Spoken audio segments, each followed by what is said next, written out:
Selamat pagi saudara, kita bertemu kembali dalam doa pagi, hari pertama di bulan April ini. Mari kita berdoa sebelum kita membaca dan merenungkan firman Tuhan. Mari kita berdoa. Kami datang ke hadapan-Mu ya Bapa di pagi hari ini. Kami mengucap syukur untuk hari yang baru yang kembali Tuhan berikan pada kami. Kami mengucap syukur untuk waktu istirahat yang juga sudah Tuhan berikan melalui malam yang baru saja berlalu. Di pagi hari ini ya Bapa, sebelum kami mulai dengan segala aktivitas kami mau membaca dan merenungkan akan firman Tuhan. Tolong kami ya Bapa untuk kami dapat memahami firman-Mu ini. Kami percayakan semuanya di dalam nama Tuhan Yesus Kristus, Juru Selamat kami yang hidup.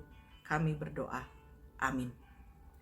Saudara-saudara, pagi hari ini kita akan membaca bagian Alkitab dari kitab Injil Matius pasal 22 ayat 23 sampai dengan 33. Tentang pertanyaan orang Saduki tentang kebangkitan. Pada hari itu, datanglah kepada Yesus beberapa orang Saduki yang berpendapat bahwa tidak ada kebangkitan. Mereka bertanya kepadanya, "Guru, Musa mengatakan bahwa jika seorang mati dengan tidak meninggalkan anak, saudaranya harus kawin dengan istrinya itu dan membangkitkan keturunan bagi saudaranya itu. Tetapi di antara kami ada 7 orang bersaudara. Yang pertama kawin, tetapi kemudian mati. Dan karena ia tidak mempunyai keturunan, ia meninggalkan istrinya itu bagi saudaranya. Demikian juga yang kedua dan yang ketiga sampai dengan yang ketujuh. Dan akhirnya sesudah mereka semua, perempuan itu pun mati. Siapakah di antara ketujuh orang itu yang menjadi suami perempuan itu pada hari kebangkitan? Sebab mereka semua telah beristrikan dia." Yesus menjawab mereka, "Kamu sesat, sebab kamu tidak mengerti kitab suci maupun kuasa Allah. Karena pada waktu kebangkitan, orang tidak kawin dan tidak dikawinkan, melainkan hidup seperti malaikat di sorga. Tetapi tentang kebangkitan orang-orang mati, tidakkah kamu baca apa yang difirmankan Allah ketika ia bersabda, 'Akulah Allah Abraham, Allah Ishak dan Allah Yakub'? Ia bukanlah Allah orang mati, melainkan Allah orang hidup." Orang banyak yang mendengar itu takjub akan pengajarannya. Demikian bacaan firman Tuhan kita. Saudara-saudara, orang-orang Saduki yang ada di dalam bacaan Alkitab kita tadi dikatakan tidak percaya pada kebangkitan. Sehingga mereka bertanya tentang sesuatu menurut ukuran mereka sendiri. Mereka menanyakan sesuatu kepada Tuhan Yesus berdasarkan apa yang menjadi kebiasaan pada waktu itu. Ayat 24 sampai dengan ayat 28 menceritakan tentang pertanyaan yang nanti dikaitkan dengan kebangkitan. Tentang perkawinan yang sesuai dengan kebiasaan pada waktu itu.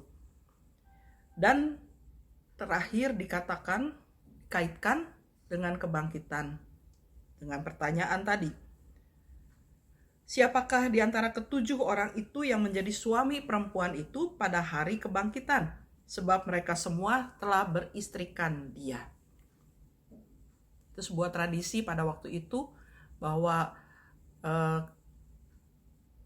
yang dilakukan adalah seperti yang dalam ayat 24 sampai 28. Lalu apa jawaban Yesus? Yesus mengatakan, "Kamu sesat." Mengapa?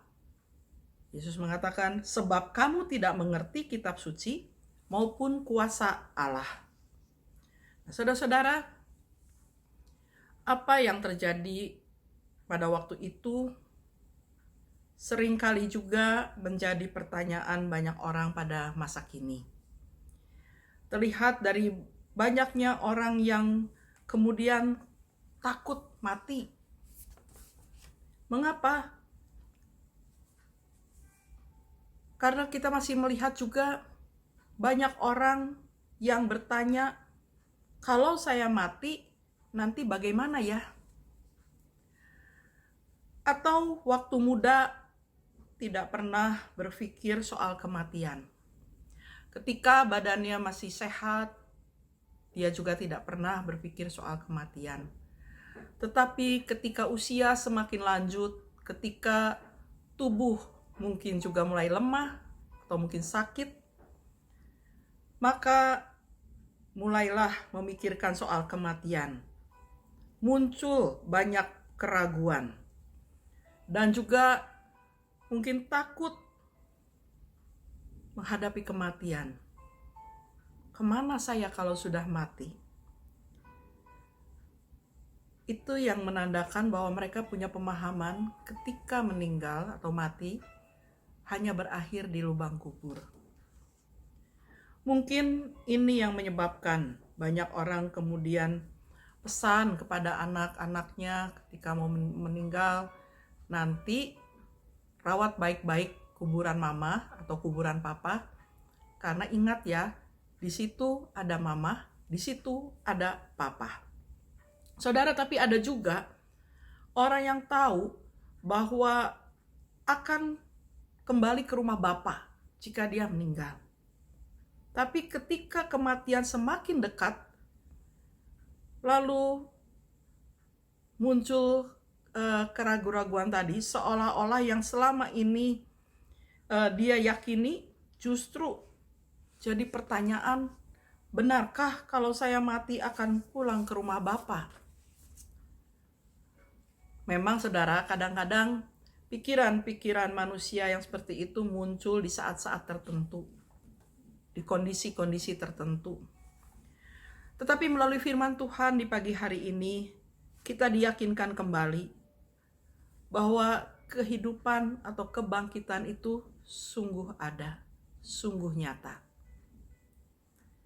Jelas dari perkataan Tuhan dalam ayat 22 bagian akhir, Tuhan Yesus mengatakan, Ia atau Allah bukanlah Allah orang mati, melainkan Allah orang hidup. Bukan Allah orang mati. Bukan hanya Allah orang yang hidup saat ini, tapi Allah orang hidup sesudah kebangkitan. Hidup dalam hidup yang kekal. Saudara, perkataan Yesus ini menjadi janji yang berharga bagi kita sekarang. Janji yang bisa kita percayai bahwa ternyata kematian bukanlah akhir dari segala-galanya. Bahwa kematian bukanlah hanya sampai di lubang kubur atau di tempat kremasi. Bahwa kematian tetap tidak bisa memisahkan kita dari kasih Kristus. Itu yang Paulus katakan. Kematian tidak bisa memisahkan dari kasih Kristus. Apapun juga sesungguhnya tidak bisa memisahkan kita dari kasih Kristus.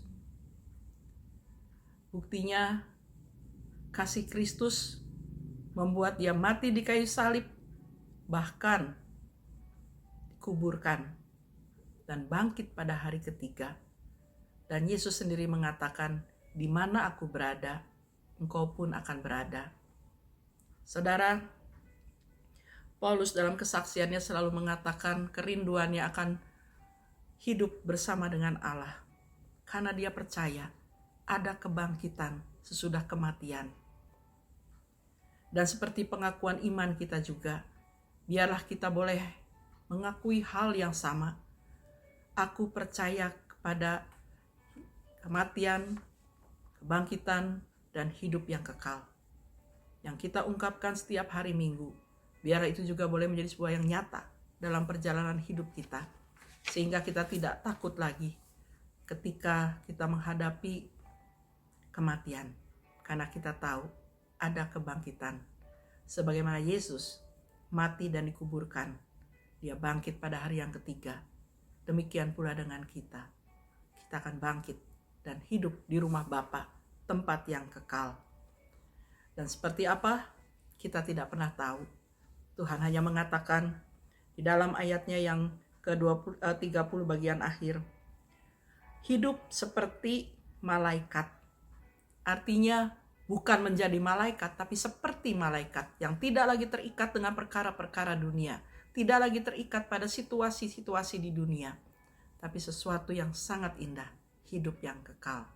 Kematian sesudah kematian ada kebangkitan. Itu yang kita imani dan amini, yang membuat kita mau terus hidup di dalam kasih kita kepada Tuhan. Amin.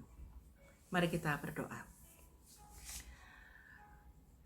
Kembali kami datang ke hadapan-Mu ya Bapa. Kami sungguh bersyukur karena firman Tuhan mengingatkan kepada kami bahwa hidup di tengah-tengah dunia ini memang sementara.